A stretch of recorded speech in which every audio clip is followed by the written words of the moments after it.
Wednesday evening, we will be across the street at 6 p.m. and we will start with our fellowship meal, and then we'll have our Bible study after our meal for all ages.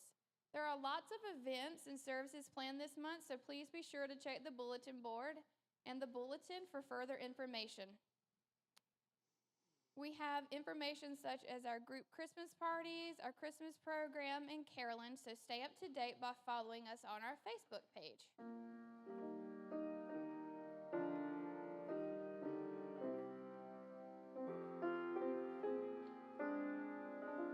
You got something you want to say, Stanley? Do you know that song I was playing? Okay. We're not going to ask you to sing it, don't worry. I've been in the Christmas spirit for about 2 months. That's about how long my tree's been up at home, too, thanks to my wife. But on a different note, I want to wish a happy birthday to Ian Rivera, Brandon Campbell, Katia Hazelden. Did I say your name right? I never do I? Mrs. Hazelden. Brittany Stewart, Amber Lewis. She's Amber. Oh, that's right. Is any of those here today? Anybody here that I call their name? All right. You're the only one? So we get to sing to you. How do you say your name? Katia. So I did say it right. Say it again. Katia. Am I getting warm? I'm going to say, all right, here we go. Happy birthday to you. Happy birthday to you. Happy birthday, Miss Hazelden. Happy birthday to you. I'm through. I'm sorry. Okay. So this week we have Miss Mary Rich in our Shadow of the Steeple. Please take some time to pray for her and maybe send her a card this week to let her know how much that she is loved and cared. Do we have any announcements from the congregation? No announcements? If not, before I pray, I want to say thank you to everyone, especially Miss Lisa Evans and the others who came and decorated. I know Franny and Susie, Miss Renee. We had some others that wished to remain nameless. Jonathan, they even got the preacher climbing up on the walls to put stuff up. And so we got everything decorated, and I think it looks wonderful. So if you would, please give them a round of applause.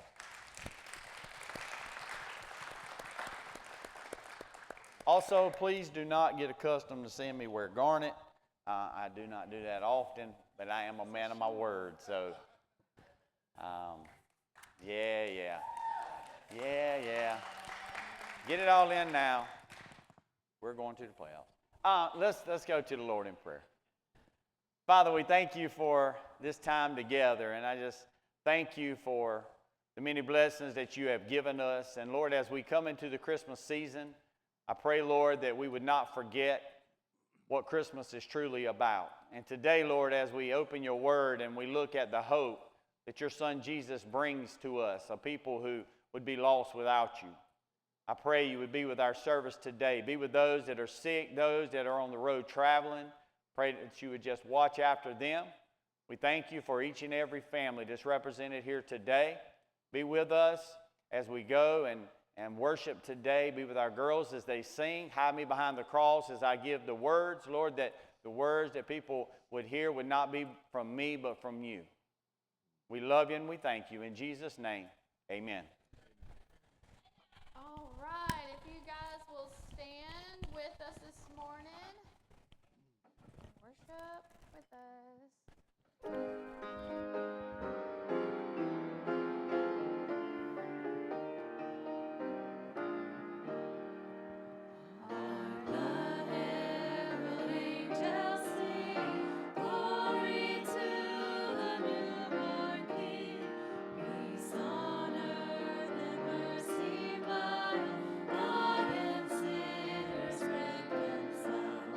Joyful all ye nations rise, joy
awesome they are today.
Only if you feel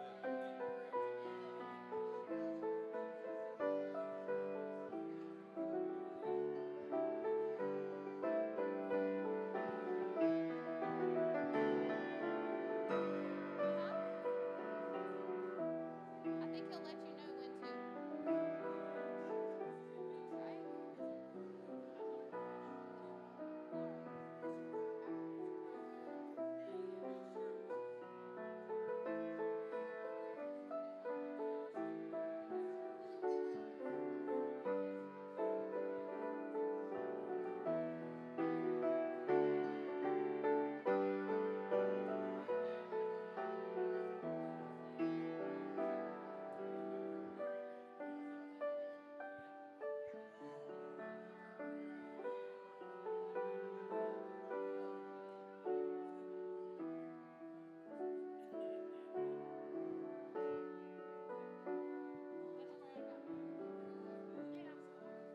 All right, as you guys are making your way back to your seat, if we could have the deacon of the.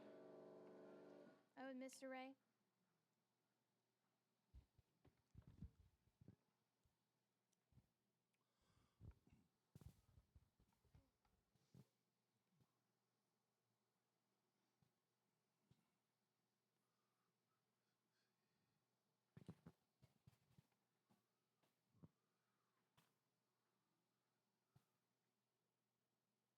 Good morning. Morning. It's good to be in the house of the Lord this morning for worship. Appreciate all of you making it out into the cold this morning to be here with us. If you have a request for prayer, would you let it be known by raising your hand? Good. Let's go to the Lord in prayer. Father, we thank you and should and will be ever thankful for you as we transition through the holiday.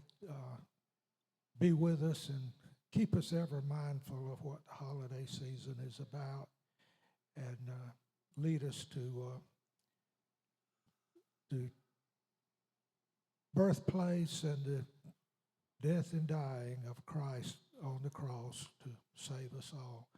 We ask that you continue to be with us, be with the pastor this morning as he leads the service, and may his message be impressed on us so that it's reflected in our lives and we lead others to you.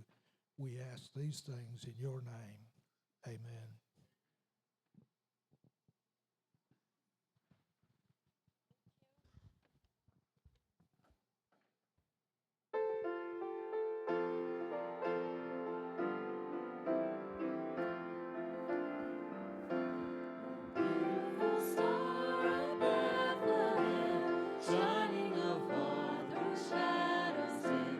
Giving a life for those who have gone.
Advent is an invitation to set your mind off of the stresses of the year. We can take our focus off the crazy hustle that can be associated with Christmas season that often threatens to produce more hassle than delight.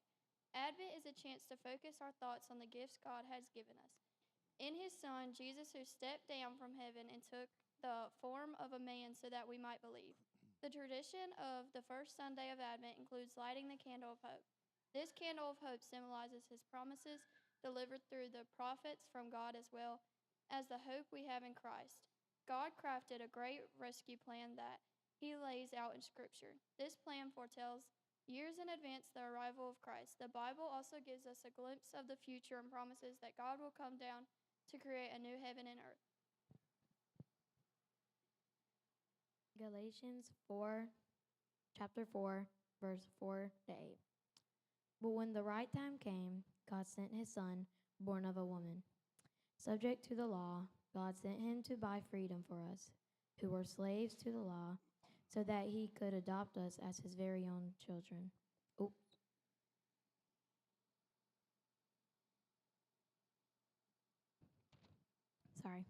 Could adopt us as his very own children. And because we were his children, God has sent the Spirit of his Son into our hearts, prompting us to call out, Abba, Father. Now you are no longer a slave, but God's own child. And since you are his child, God has made you his heir.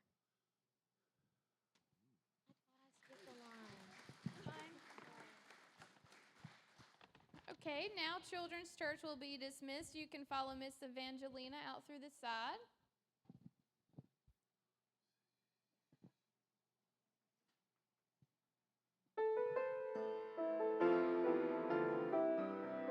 If y'all would stand and join us.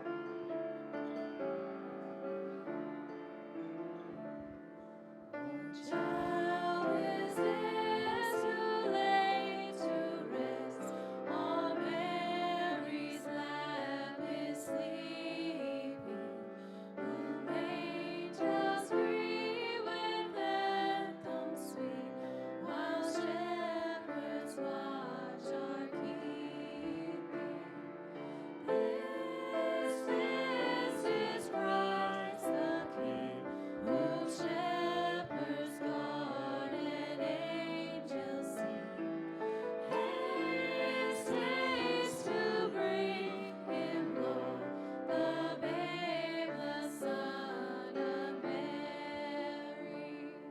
Arise, he is such mean estate, where ox and mule are feeding. The Christian fear for sinners here, the silent word is pleading. This is Christ the King, whom shepherds guard and angels sing. Haste, haste to bring him, Lord, the babe, the Son of Mary. So bring him incense, gold, and myrrh, from peasant king to owner. The King of Kings, salvation brings, let loving hearts enthrone him. This is Christ the King, whom shepherds guard and angels sing. Haste, haste to bring him, Lord, the babe, the Son of Mary.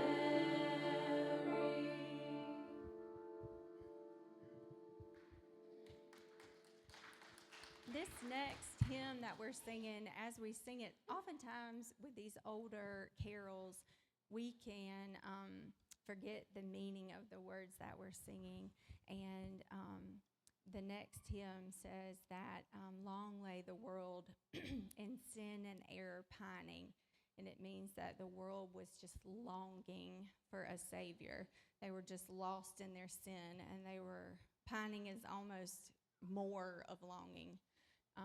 And then on this one divine night, a baby was born. And there was thrill, which is even more than excitement. And they were just, they finally had hope in a baby. And just think about that as we sing this next song together.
Good morning.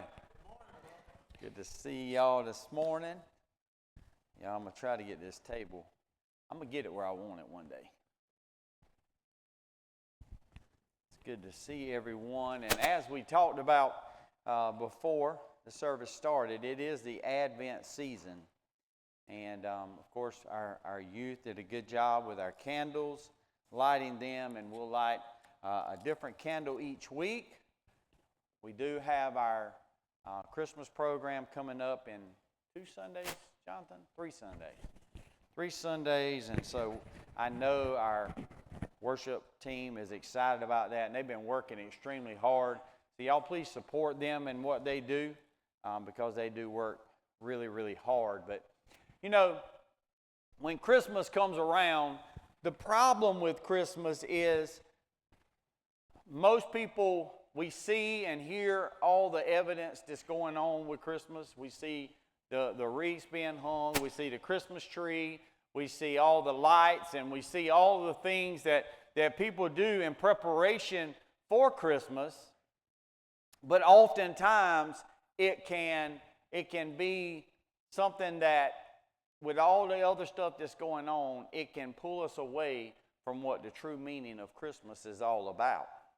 You know, when we get distracted from the fact that, yes, Christmas presents are nice and giving is nice, and I know there's a lot of people, they enjoy Christmas because they get the opportunity to give, not necessarily for what they receive. I think that happens especially as you get older, but we get distracted from the true meaning of Christmas. We get distracted from what Christmas means, which is the birth of Jesus Christ. And this morning, what I hope we discover is the hope that Jesus brought when he was born. Amen? I'm sure if I were to go around the room and ask around, that each and every one of you could say, you know what, I could use just a little bit more hope this morning. Amen? You know, I think we probably can learn a lot, if nothing else, through watching our children at Christmas time. Jonathan, do I need to get a handheld? I don't know either. So, at Christmas time, our kids get really excited. Anybody else kids get really excited? I know I get excited too, Pastor.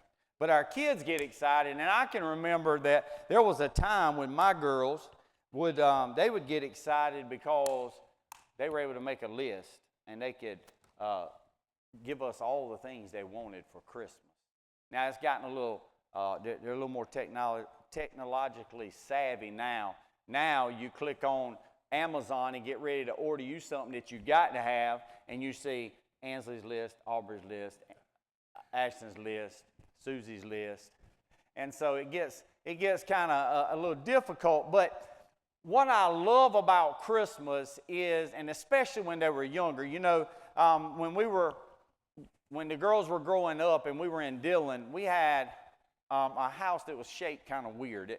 In the back was all the bedrooms, and you came down the hallway through the kitchen, and we had a big great room, and that's where all of Santa was set up. And I remember specifically, you would wake up in the mornings, and you ever had that sensation that there was some eyes staring at you? As a parent, you just kind of wake up and there's those eyes peering in on you.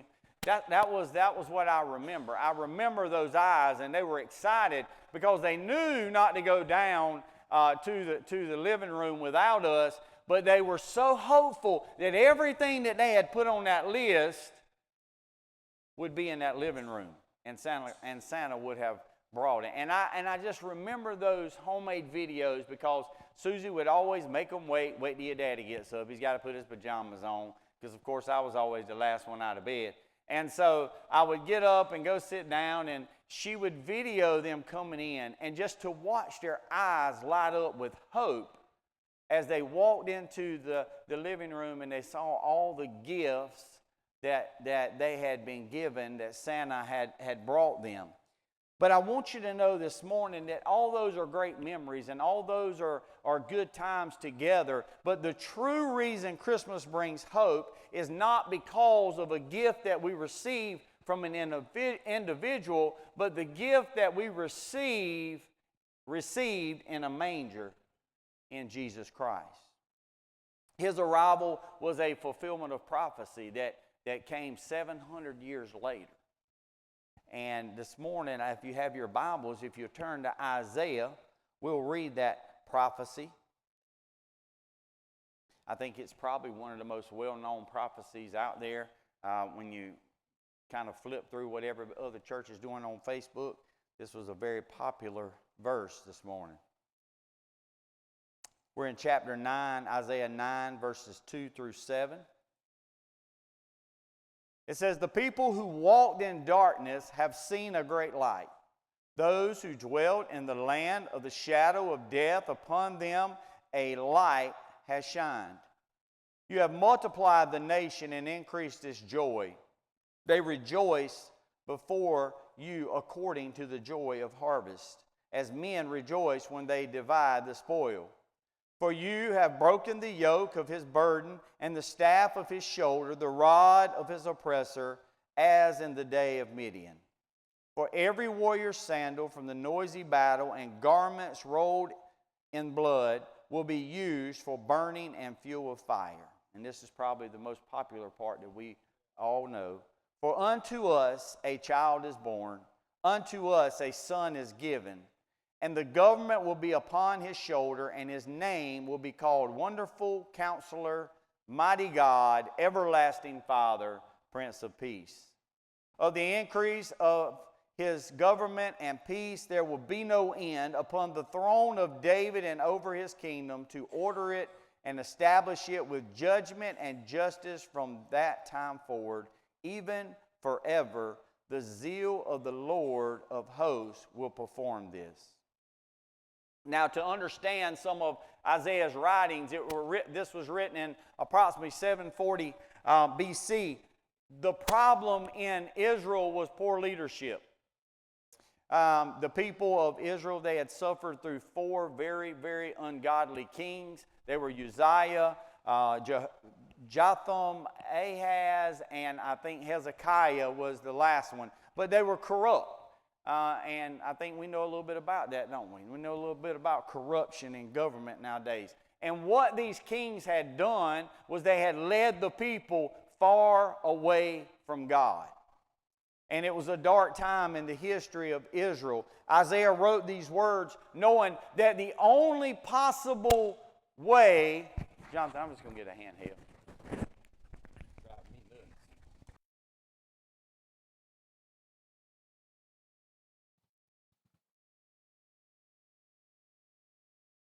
Isaiah wrote these words knowing that the only possible way for there to be any hope in the people of Israel was through Jesus Christ. And it was the only way for them to have hope was if God intervened. And I know most of us have probably been there before. We need hope, and the only way possible, it doesn't matter how many friends you have, it doesn't matter about anything else, it only matters what God can give you at a specific time. Now, when I read these passages, there's 2 major statements that I see. The first is acknowledging the brokenness and darkness that surrounded Israel. Why? Because of sin and because of corruption. The second is the hope of emerging great light. There was hope. Why? Not because of the kings, not because of anything that they were doing in particular, but because of the birth of Jesus. And they knew through the birth of Jesus, everything would be okay.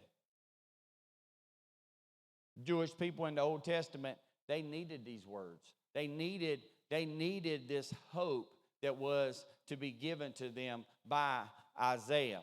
The book of Matthew reminds us a little bit later of Isaiah's writings. If you look in Matthew chapter 1, verse 22 and 23, it says, "So all this was done that it might be fulfilled, which was spoken by the Lord through the prophet, saying, Behold, the virgin shall be with child and bear a son, and they shall call his name Emmanuel, which means God with us." Now, y'all all know the story, but I want to remind you of something that Joseph had to deal with. Joseph was he was betrothed to Mary. And Mary had been away, and Joseph found out what? Mary's pregnant. Now, what do you think? He was human just like us. So the first thing that popped on into his mind was that she had been unfaithful. And so he had prepared to kind of break things off quietly because he did not want to embarrass her. But an angel of the Lord came to him and spoke to him and told him that he needed to go through with the marriage because that son was not a son from another man, but it was the son from the Holy Spirit. All these events took place so that the Old Testament prophecy could be fulfilled. And what did it say? It said that a child born as a light in darkness and a hope for all people. I want you to know this morning that that same hope that was given to the people of Israel is the same hope that we have this morning. The child would be named Emmanuel, which would be God with us. And what he is telling us is that no matter how dark, no matter how gloomy, whatever you're going through, he is there, but in the midst of darkness. The issue is that darkness can sometimes threaten our hope. You see, when you look at the center of Christmas, we wouldn't have Christmas without the birth of Jesus. And I think oftentimes when we look at the birth of Jesus, we only see it as just that, the birth of Jesus. But what we need to understand is that this birth it wasn't just prophecy being fulfilled, but it was an opportunity for this lost and dying world to have a brightness about it. Now, the problem with it, of course, was what? It took a while. It took almost 700 years. But Jesus' arrival on earth was a source of hope to all the people.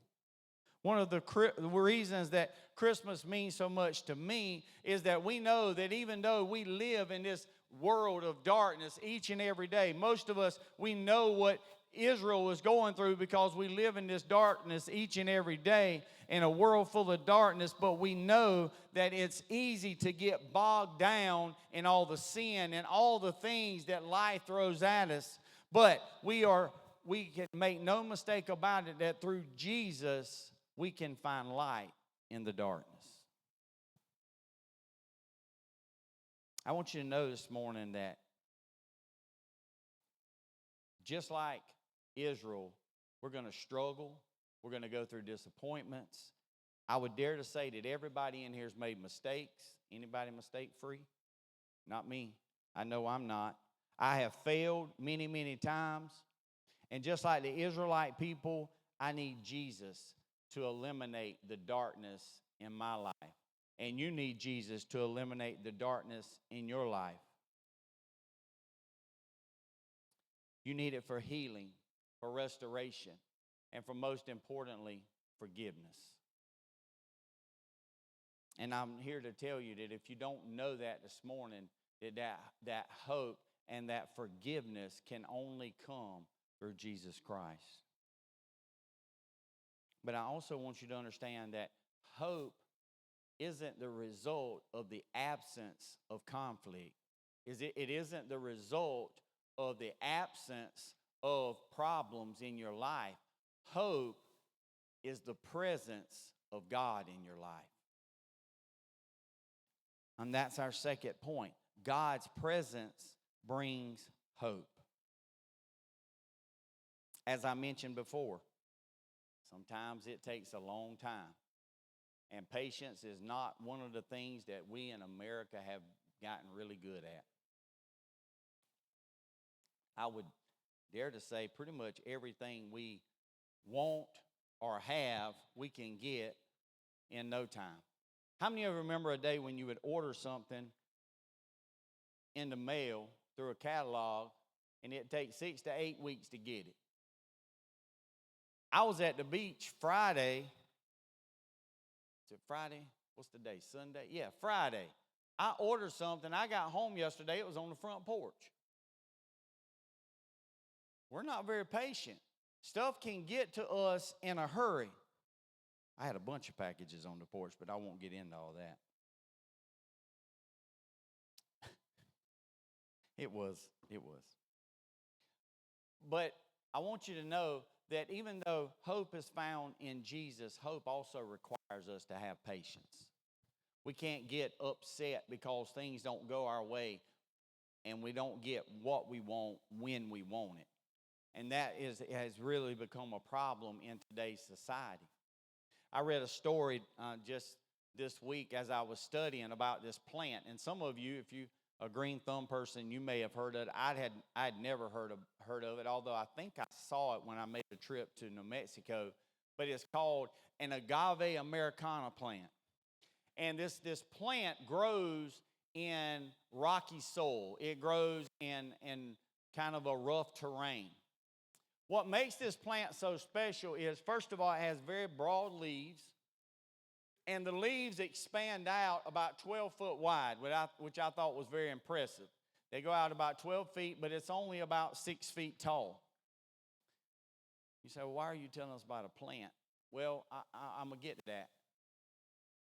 The more impressive part, or the thing that stuck out to me about this plant, was it has a reproductive cycle of 20 to 30 years.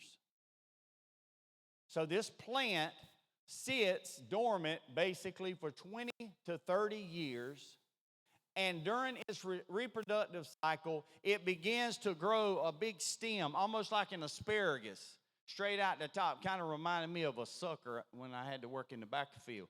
But it's a big asparagus that grows out of the top, and it grows at 7 inches a day until it reaches a height of about 20 to 40 feet. And when it reaches this height, it begins to collect all these little small yellow flower bulbs on the end of it, and they're all over the plant, coming from all different places of the piece of asparagus, and they blossom all at one time, and they bloom for 3 straight weeks. So why am I telling you this? Why I'm telling you this is that because some of the greatest answers to our hoping take time. They take patience, but they are worth it because of the beauty that God shows us through those waitings. You see, Isaiah saw this. He saw what was to come. He knew that even though there would be a long period of waiting for the people of Israel, that it would be well worth the wait. He knew that this great light, that this opportunity for salvation would come. It would just take time. Jesus was and is the very presence of God on earth. Remember that. Jesus is 100% man and he's 100% God. That doesn't compute with some of us because we're math people. And it took me a while to compute that. But it's 200%. And he offers forgiveness of sin. And more importantly, he offers eternal life if we ask for that forgiveness. So why would we read Isaiah's prophecy in the first place? It's the Old Testament. What's it got to do with us? Well, I think it's so that we can look at the past and see God's faithfulness. Know that the God that I serve that was faithful in the past is still faithful right now. Amen?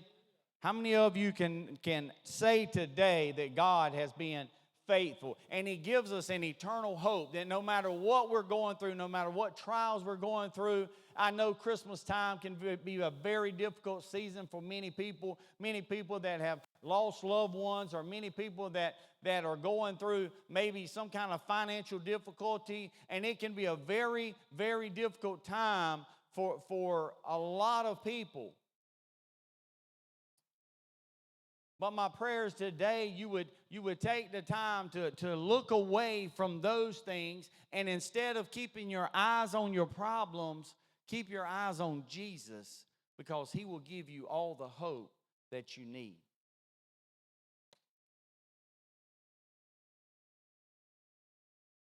Paul, the apostle, made an appeal for hope in the book of Romans, chapter 15, verse 4.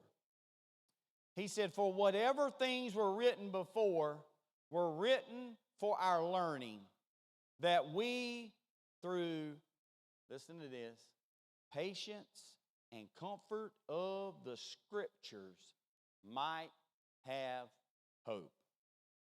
Paul said everything that's been written is meant to teach us how to hold on to faith to God and how to have hope.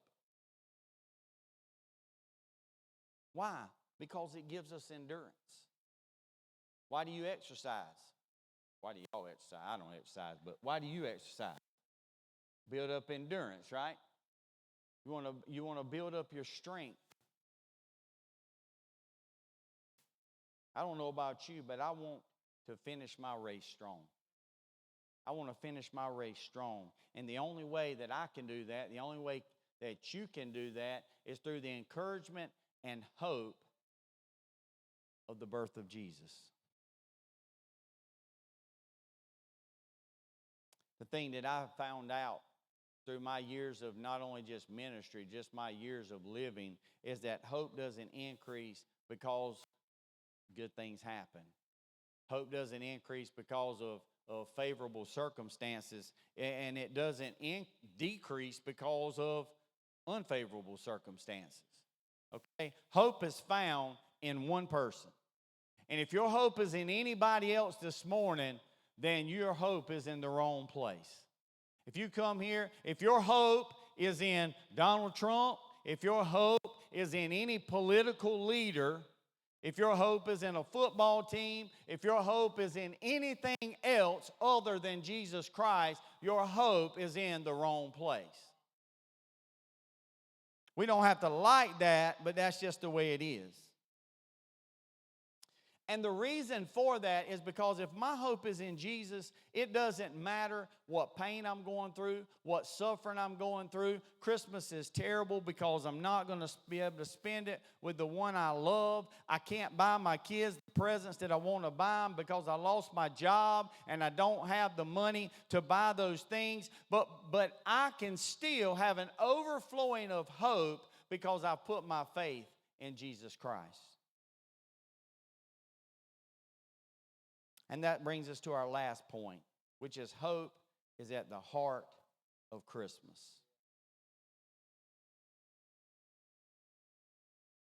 You know, I hate to say this, but sometimes I think Satan enjoys all the distractions that take place during Christmas. I really do. I think he enjoys all the distractions, all the wanting of the Christmas presents and all the other things that we do that takes away from the real, although it is cliche, the real reason for the season.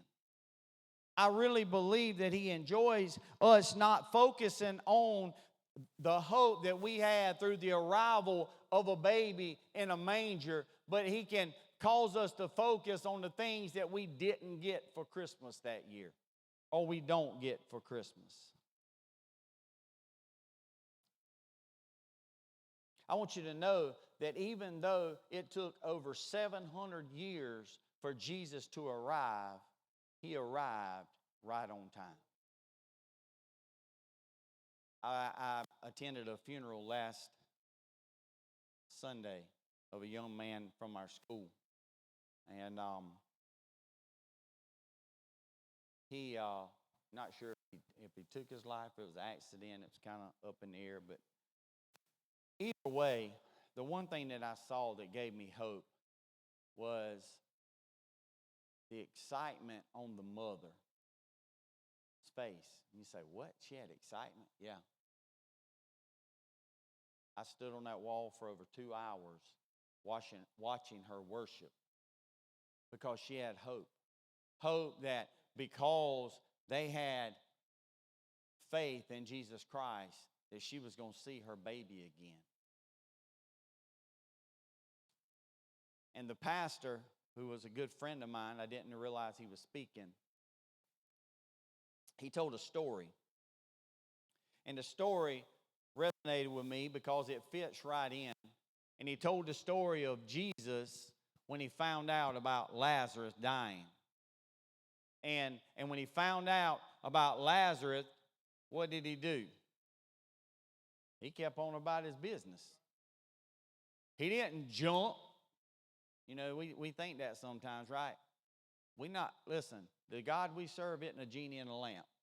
He don't jump when we say jump.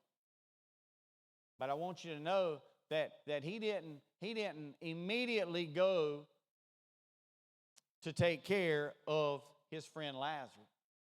And when he arrived, he kind of got fussed at for it, did he not?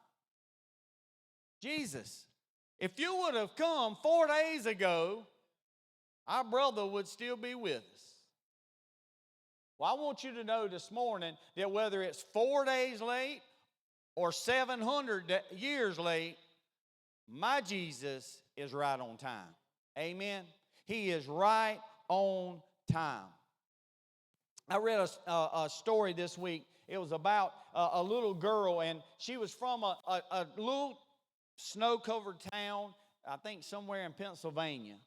And the town had just lost all hope. The factory had closed down. None of the families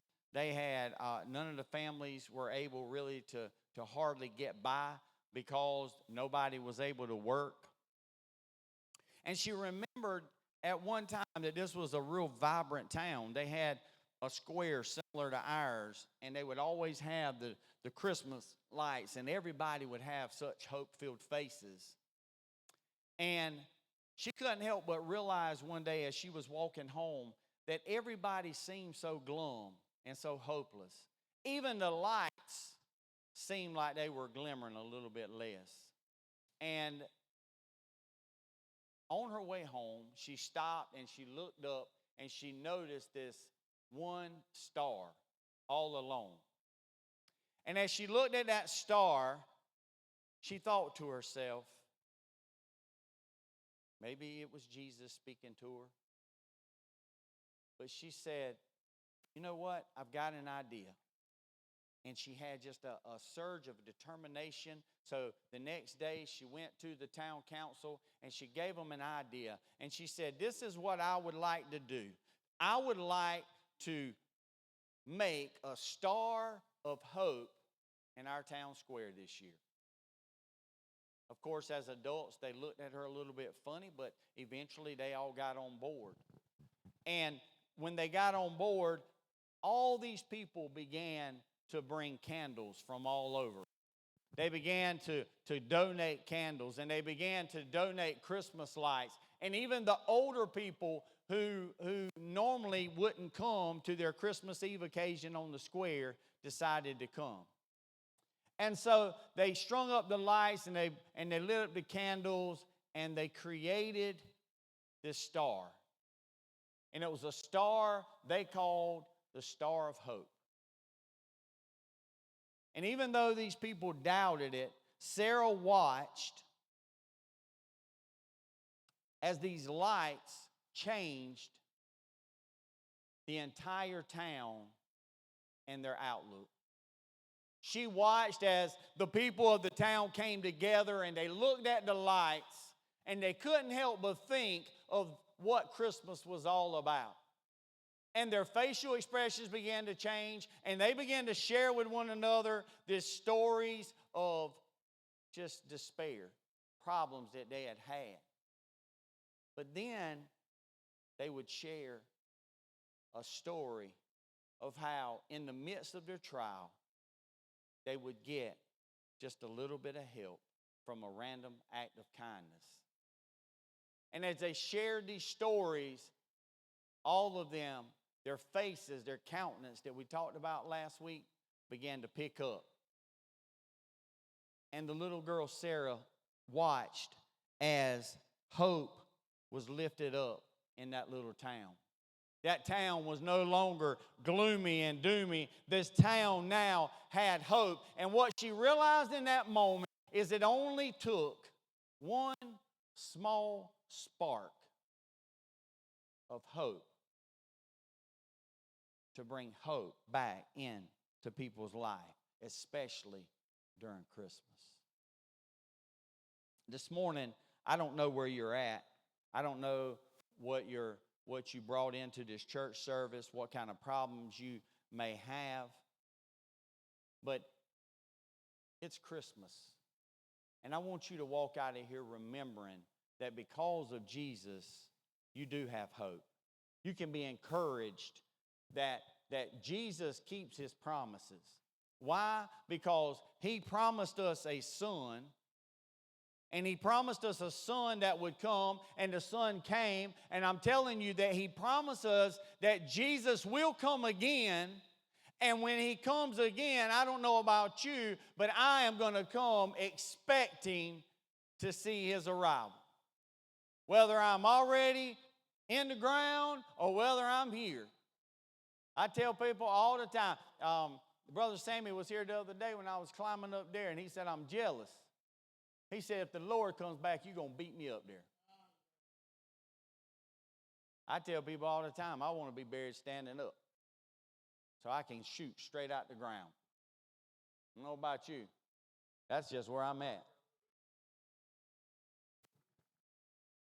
We're going to close, and I've spoken to Pastor, and I'm going to let him close, but I want to say this. I want to tell you that we live in a world that there's a lot of people that's lost hope. There's a lot of children that are displaced, and they've lost hope because they have no family. There's a lot of families that have lost hope because the moms and the dads are no longer together because they can't get along. There's a lot of people that have lost hope for things, and I don't want to say that they're little things because they're not little things. We all have a burden that we carry.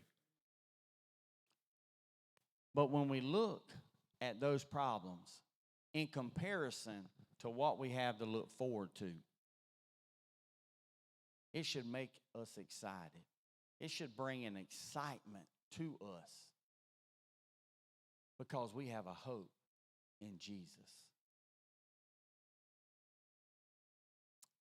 I'm going to hand the microphone to my pastor because I've watched, even through his suffering, even through his pain and infirmities, all the things that he's had, he has kept hope in knowing that no matter what it is that he's going through, his eternal destination is secure. And I thought, what better person to close our service today. Amen. As I listen to a wonderful sermon and watching my pastor grow as he handles God's word, a theology of hope is necessary. There are people in here who are grieving the loss of loved ones. They're confused people. They're hurting people. They're families who are in disarray. There's discouragement. On Thursday morning at Mama's house, I sat on the porch, and a little table was set up and a hazelnut coffee and my Bible. And I looked forward to about an hour of me and Jesus on the swing without Mama, without Daddy. The Ruiz family, our Hispanic family, was there, and they were fixing trimmings and getting ready for the rest of the family. And I heard a voice, "Good morning." And it was my cousin's daughter. Her name is Dee Owen. She is the music director in her church. She said, "How are you doing?" I said, "Fine." Tears were rolling down her cheek. And I found out that you're not going to have a Bible study this morning. You're probably not going to drink your coffee. She said, "I've been crying for the last 2 weeks. I don't know if it's midlife crisis, Frankie, but God put you here because I usually come see your mom, and I saw you sitting behind the screen, and she unloaded so much. She did so much. I just listened." She sent me a text later on, and she said, "You saved my life. I took the scriptures and your listening ear. You gave me hope." And on Friday morning, I took the family to my 96-year-old aunt, Mary Alford. who stays by herself. She still bathes herself, and I can't do it. And it was awesome to hear Spanish songs, to watch her cry. When I left, she said, "Thank you for this hopeful visit." And she gave them a large love offering that I didn't expect to help them in the next week or so with groceries and gas. I want to tell you, I don't know how you feel about this place. The altar may not be for you. But God's altar is a place of hope where people express salvation, reconciliation. My granddaddy left the church years ago. Mama was only 16. And he had the final prayer, but he went home and took his life. We had a man to die at the crossroads, questionable death last week. There's been 2 young people right here in this community that we know of. One of them I got there right when they cut the rope. I don't know what's on your mind and heart this morning, but I pray that somehow your story brings hope to somebody. Your story is a story of hope. Today, as the worship leaders come, these pastors are here. Some of you are capable. And this is our first Sunday of Advent. What a joy to question, do I have a theology of hope? Not just for you. Are you bringing someone else hope? You might be that little light that someone needs right now. Like Dee and like Aunt Mary. Thank you for coming. It's just hope. And I pray as we have this altar call, find your space up here. Do it at your chair. But let's stand together and worship in Christ alone. And if God is leading you, come and pray with Stanley. Come and kneel here. To God be the glory. Thank you for being here. Remember the sermon. There's darkness and then there's light. And the heart of Christmas should be the light of that hope. Won't you come as God leads you in Jesus' name?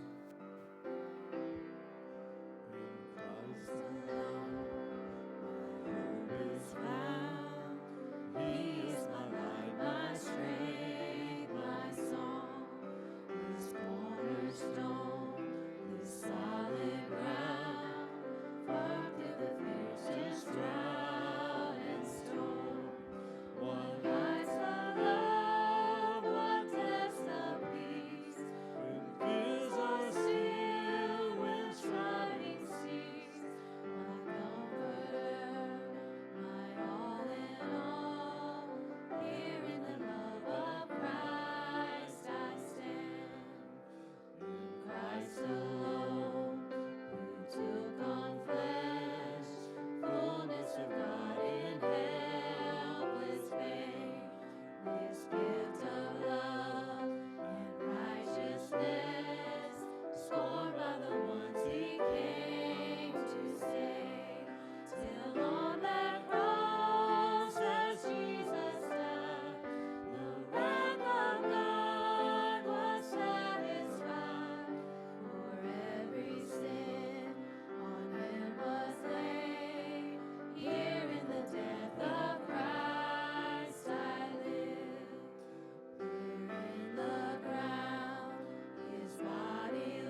because he lives. Let's do a verse. You want to?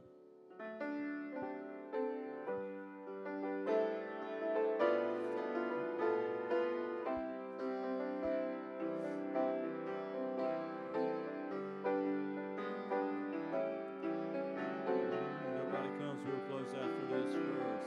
God sent his son. They call him Jesus.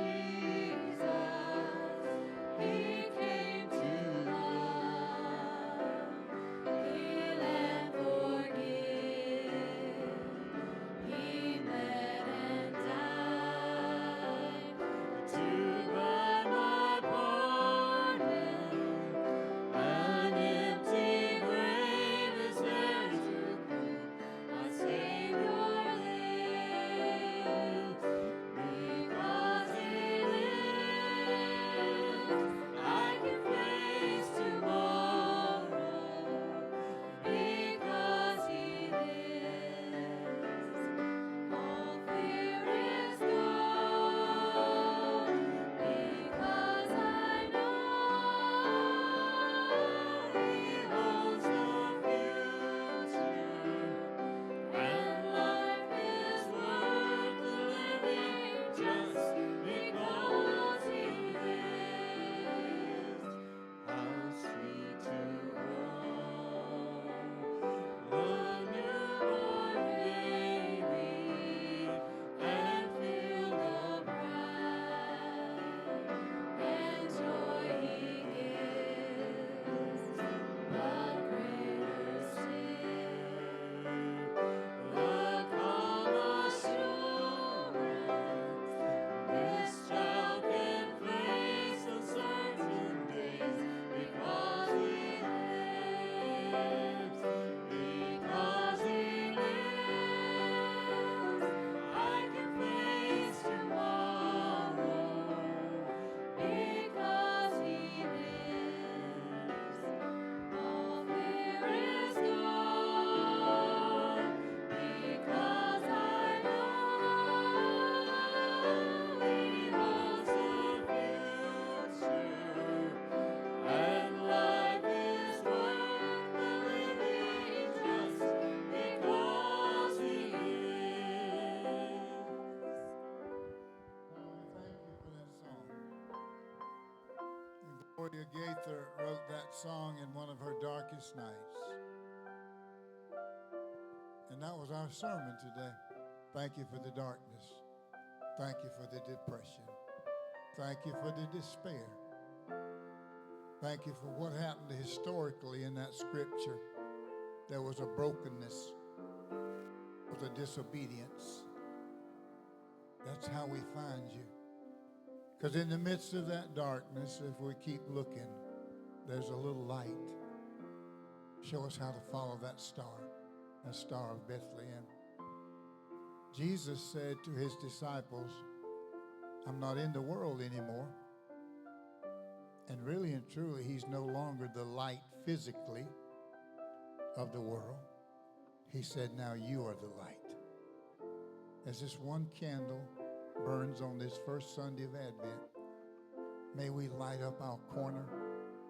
Be with Miss Mary Rich today as I go to see her and Tammy struggling with life support, not with salvation. We were up there the other day.